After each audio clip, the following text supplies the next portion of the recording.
Welcome, ladies and gentlemen. I would like to break down an awesome video about Kang the Conqueror, aka He Who Remains, aka Nathaniel Richards. If you don't know who this is, you can read some comics. I'm going to be showcasing a lot of comics and we'll go from there. The reason I wanted to talk about this is because the Loki season 1 season just finished and we got a reveal of He Who Remains, aka Kang / Nathaniel Richards. And there's so many complex conversations to get into. I hope you guys can pay attention and understand who's who and what's what. Simply put, Kang the Conqueror is Nathaniel Richards, is He Who Remains, but there are variants.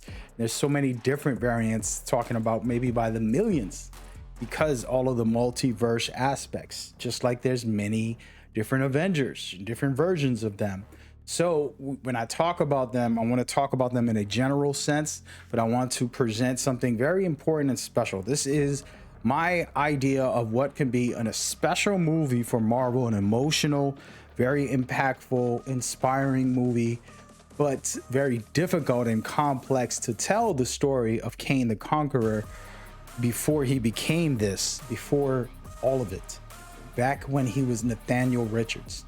And the way the story is going to go is a young boy who's good-hearted, pure-hearted, trying to change the world, do something positive and very passionate.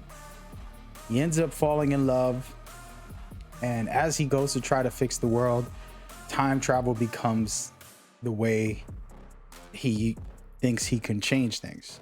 Unfortunately, time travel is very complicated, creating multiple versions of himself, dealing with multiple enemies and creating more havoc into the world.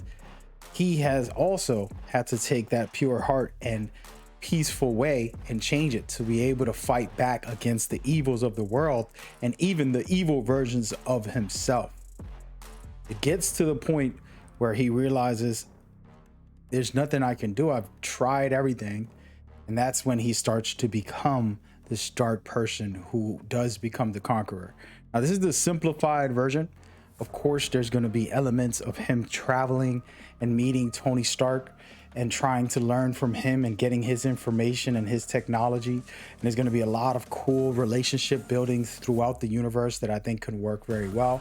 And there's going to be tons of storytelling when it comes to his emotional state, trying to hold on to love, the only love he's ever known, but he's spent centuries away from this person, only wanting to do what's right for them, with them, at the same time saving the world just for them.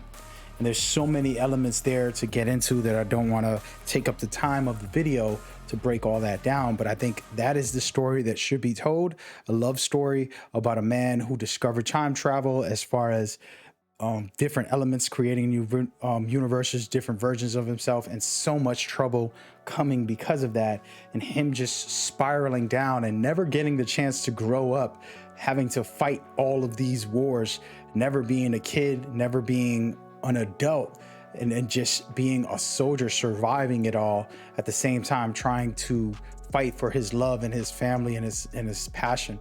It's a really deep story that you'll see someone have to resort to violence, have to resort to evil to try to fight back in these situations. And it's just a crushing story that I think should be told in that way, so that Marvel fans can sympathize with this character, because he is very special, unique.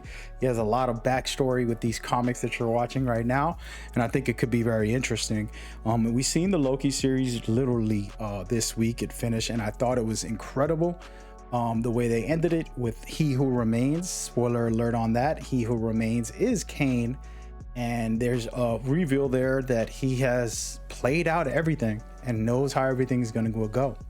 And what I like about that is it's kind of like him resetting and unleashing the Kangs in that aspect. And that's where the Marvel universe can go crazy with this and start opening up the story, and so much villain fights and wars. And there's supposed to be a couple movies featuring him already, they have announced, and now we'll see how that all works out. Of course, Ant-Man Quantum's supposed to have him in there. The Kang Dynasty was announced as well. They made a long list of future movies. We'll see how it all goes, but the principle of what I'm bringing up is an individual movie after all this, where you find out his origin and you find out his true heart and his true meaning and his kindness and goodness and everything that got spoiled because of time travel and the ability to multi-dimensions and all of fighting himself, seeing himself be evil and all the crazy things that happen, and disbelief and having to go against his own heart. A very, very tragic story.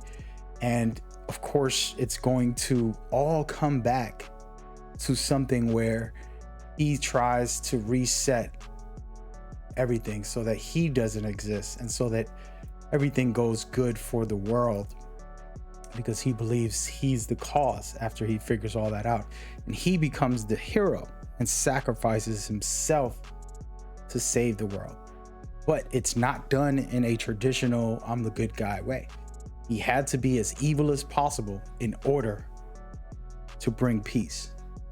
And it's a thick and twisted presentation about the innocence of someone being stolen away and then them trying to find it once again.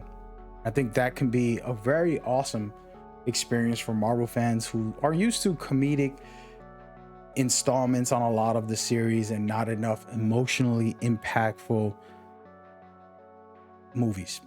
This is something I think can work, and I would love to see the wrap up of this villain after, of course, he destroys a bunch of Avengers and he goes in an insane run throughout, the next 5 years or something. And it could be awesome to see him in different movies go crazy and everybody hate him. And then we create this movie where we sympathize with him the most. And we realize maybe we would have been the same. We all want to save the world. We want to do what's right.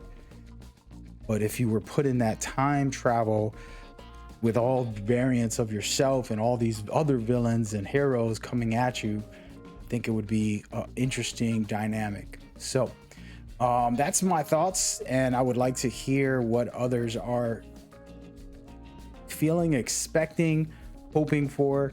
If you're watching this later on as the series continues, maybe some of this comes correct, and if so, that's even better. But if it doesn't, that's fine too.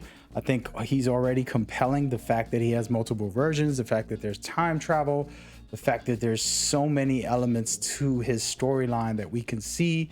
He can appear in almost every single timeline for anybody in any single movie. So that'll be fun to see, and I'm okay with whatever. Share your thoughts and comments. Maybe you have a better idea and maybe you want to tweak something I said. Feel free. And if you have Marvel's information, let them know. Hey, Mag has a very cool plot. Here it is. Write it down for them. Give me the credit, of course, but let's make it happen. It would be an amazing movie to see. But all that said, I hope you guys are enjoying the Marvel universe. I know I am. I can't wait for these new movies and TV shows to continue. It's exciting and interesting to get all the Easter eggs and awesome stuff. All right, peace.